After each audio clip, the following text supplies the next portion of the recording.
Yeousch!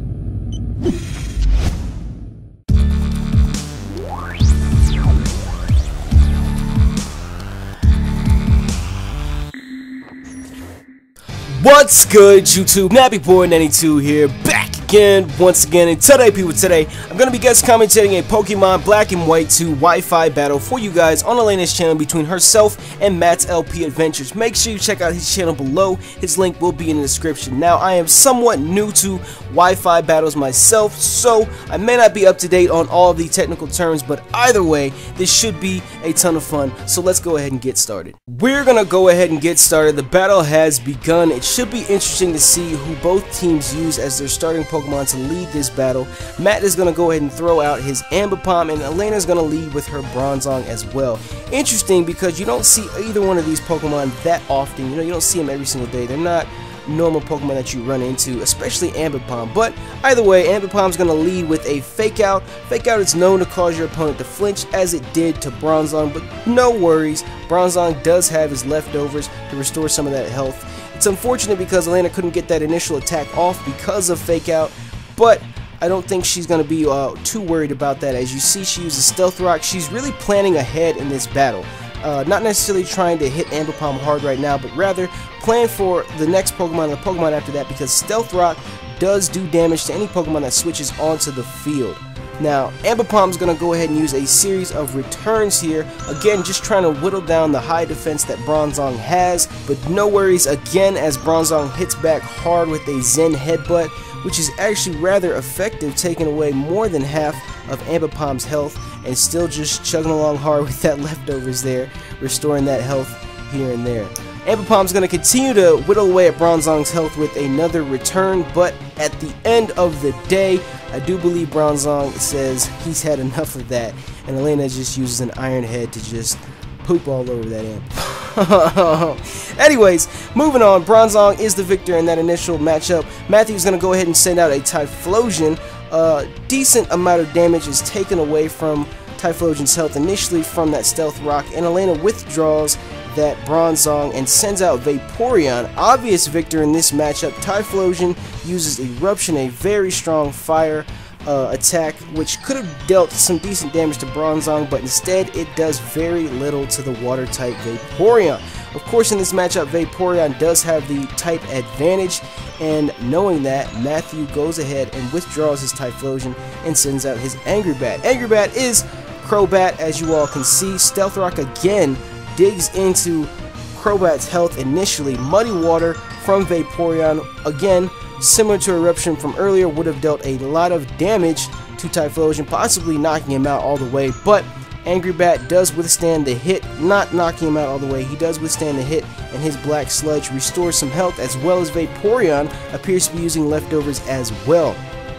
Crobat, with a surprising, I wouldn't say necessarily so surprising, but Crobat does end up using Hypnosis and putting Vaporeon to sleep. That's not really all that great for Elena in this situation, as Angry Bat continues to restore its health using some Black Sludge. Vaporeon can luckily restore its health as well using leftovers as well. Elena ends up withdrawing Vaporeon, very smart, especially since she's asleep. She can't really do much, and she goes ahead and brings out the initial Bronzong again.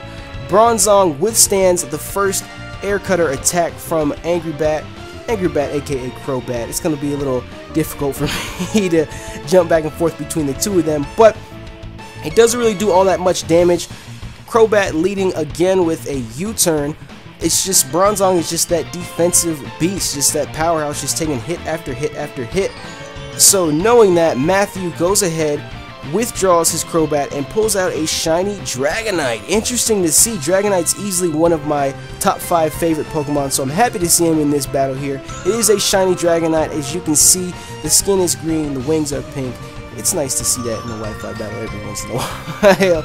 Nice shiny Pokemon. Dragonite does go ahead and hit hard, very hard actually, knocking out Bronzong with a Flamethrower.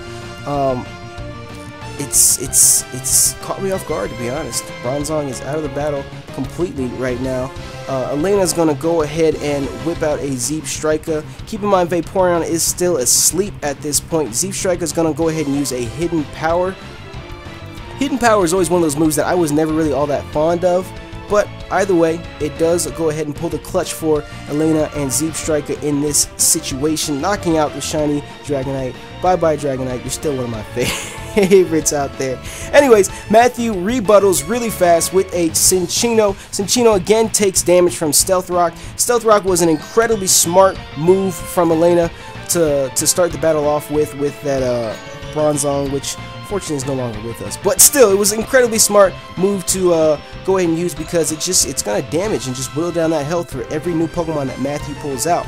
But Cinccino's gonna go ahead and hit hard with a Rock Blast, almost whittling away all of Yeousch Striker's health, but Yeousch Striker is going to return the favor with a Volt Switch. Volt Switch is actually one of my favorite electric type moves to date, and it is enough to actually knock Cinccino out, just proving that no matter how cute and cuddly your Pokemon is, you can't take the heat, it's gonna get steamrolled over. So Elena's gonna go ahead and withdraw her Yeousch Striker and send out a Bouffalant. Matthew's gonna actually send out one of my favorite 5th generation Pokemon, Braviary. Not really sure why he's my favorite. He's just like big and bad and I don't know. Anyways, Bouffalant's gonna go ahead and lead with a Stone Edge, and it actually is enough to take out Braviary.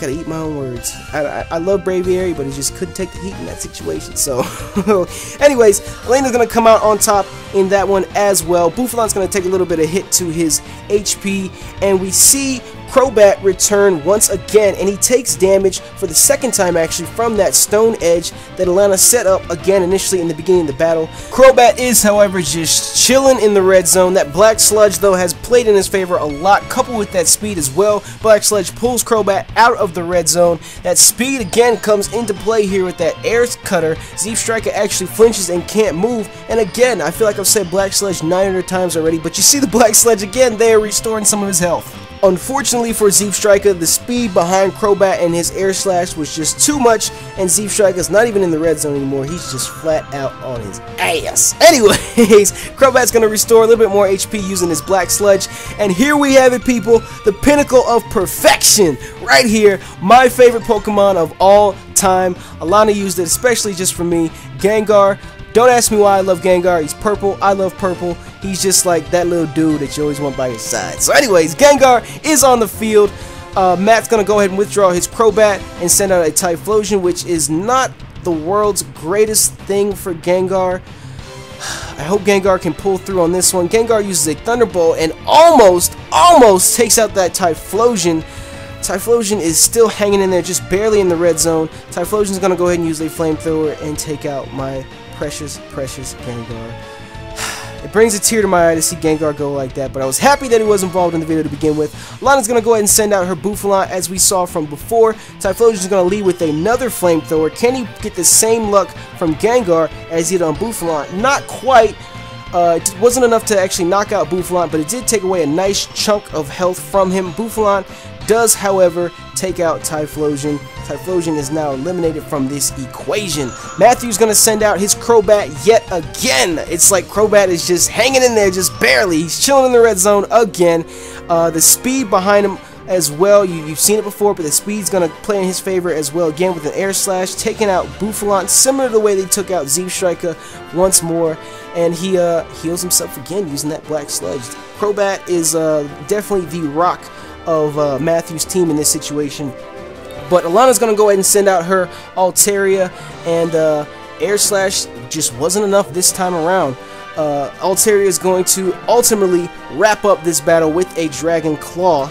Crobat just couldn't withstand that hit. No matter how much Black Sludge you got on your side, it just wasn't enough. So anyways, I hope you all enjoyed. We've seen everything from Braviary to Gengar. I loved commentating this. Make sure you check out Matt Adventure in the description below. Thank you to Elena for letting me do this. This was a lot of fun. I've never done anything like this before, and yeah, there you have it, people. Anyways, you know me, YouTube, Nappy192.